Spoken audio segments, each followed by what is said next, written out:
علیکم ورحمت الله وبرکاته. امید لرم چې روغ جوړ او خوشحال به یې. د ژوند په خوشحالو کې به دړه سکون او چین او راحت پته ان شاء الله العزیز چې حاصل شوی او حاصل وي د خیر سره. نن به زه تاسو ته یو څو خبرې عرض کوم چې د هغې دپاره اول نمبر زه او راپسې تاسو بلکې ټوله دنیا د چین سکون راحت ته په حاجګمرۍ په باغ دوړ کې را په منډه کې ده. هر سړی غواړي چې ما ته ذهني سکون، د زړه سکون، خوشحالي دا ما ته میلاو شي. نو د هغې دپاره زه تاسو ته یو څو چند خبرې ښیم. هغه چند خبرې تاسو واورئ، انشاء الله العزیز تاسو له په ژوند کې ډېر زیاتې پیدې درکړي او انشاء الله بیا ما ته ووایئ چې یقیني په دې خبرو کې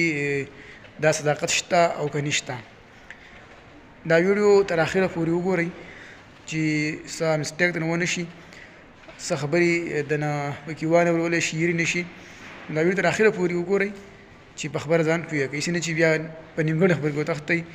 نو د ټولو نه مخکې اولۍ خبره دا ده، که موږ او تاسو اولۍ نظر د نبي صلی الله علیه وسلم په صورت او سیرت باندې واچو که نه، نو د هغې په صورت او په سیرت کې به موږ د ډېر څه میلاو شي. زه د نن د ټولو نه د نبي صلی الله علیه وسلم د سنت متعلق یو خبره کوم چې په هغې کې زموږ دپاره خوشحالي، خیر او پیدا څومره ده. په دې کې دننه چین، راحت، سکون هر څه پراته دي، خو دا موږ په خپل عملي ژوند کې نه دي راوستي. زه به یو خبره وکړم، لکه زه هم داسې یم، زما به شمه ډېرونه داسې، خو د نن نه سټارټ اخلو انشاءالله او د خیر سره په آینده ژوند کې به کار ځان سره راولو، د ځان په ځان عمل کې به راولو او د هغې نه به استوالی نه کوو. حضرت محمد صلی الله علیه وسلم چې به کله د بازار نه کور ته لاړ که نه، د بهر نه به چې کور ته راتلو، نو چې کله به هغه په دروازه راننوتو نو سلام او مسکراهټ دا به هغې کوو. خدیجې رضی الله عنها به د هغې سلام او مسکراهټ کومه دی هغه به اخېستو. نو هغه دا به ولي کوو، د هغې زموږ او ستا دپاره پکې یو غټ سبق پروت دی او غټ سبق دا دی چې نبي صلی الله علیه وسلم به د بهر غمونه بهر پرېښوده، د بهر غمونه به کور ته نه وړه، بس چې کور د بیبي بچو خواله لاړ، هلته به بیا د کور ماحول د بهر ماحول به د کور نه بهر پرېښو. یو ورځ حضرت محمد صلی الله علیه وسلم مشرکانو ډېر زیات تنګ کړی و، ډېر زیات عذاب کړی و، ډېر سخت تکلیفونه ورسولي وو. د هغې سره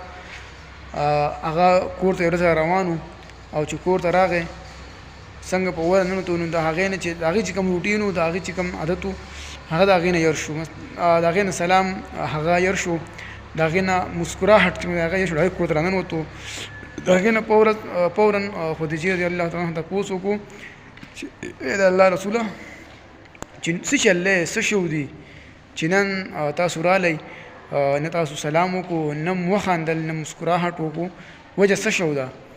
نبي صلی الله علیه وسلم چې کومه دی خو ګوره هغې خو الله پاک ناشنا اخلاق ورکړو او د هغې خو داسې طبیعت، داسې مزاج و چې لا تر اوسه پورې او په آینده وخت به څوک پیدا نه شي. هغې وایي خدیجې په تا دې الله خپل رحم وکړي، ښه ده چې رایاد دې کړه، ګوره دنیا په مخ غټ هغه لوی هستي، یا الله هغې طبیعت نظار شم، قربان شم. هغه فورا کور نه واپس ووتو او بهر لاړ او د بهر نه بیا راغی، سلام یې وکړو، د سلام سره هغې به خندل، یقیني خبره ده. بس هغه کور ماحول برابر شو، د بهر غمونه یې بهر پرېښوده او په کور کې بیا خوشحالي او دغه سما جوړی. نو زه تاسو ته دې مثال در کوم، لکه اکثر زم یم که نه، بذات خود ځانه په خپله مثال، زه کله په کلي کې قرضداري مې ډېر زیات تنګ کي، یا چېرته په کلي کې داسې اکثر چیل شاړ لا شي که نه، داسې انسان دی، کمزوری دی که نه. نو زه چې به کور ته لاړ شم، نو بس تندی مې ترې وکړی، په تندي مې چې کومه دی 45 اوجه بیا وکړي او د هغې چې کومه دی که نه نو هغه ته پته لګېدله چې کومه دی مونږ اکثر لاړ شو د هغې سره چې کومه دی مونږ تندی تروب کړی نیت هم راچیلی بوره حالات دي بس دې سیزو ته به چې بس د چا سم بیخي ډزې کړلې دښمني م شروع کړله بد حال دی هلکه مسلمانه ولې غمونه کور ته وړي نو مونږ چې کور ته لاړ شو نو بچي راپاسي بابا السلام علیکم هغه سلام وکړي مونږ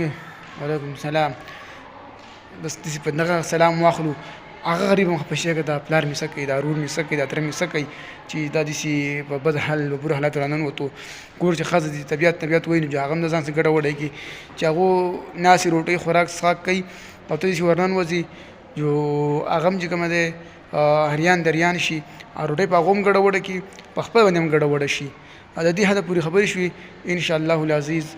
آینده خبرې د خیر سره انشاءالله په بله ویډیو کوم ویډیو تر اخره پورې وګورئ که خوښه م شوه نو چینل سبسکرایب کړئ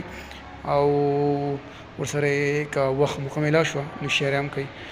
انشاءالله دا خبرې زموږ ستاسو په ژوند خوشحالو کې به یو لوی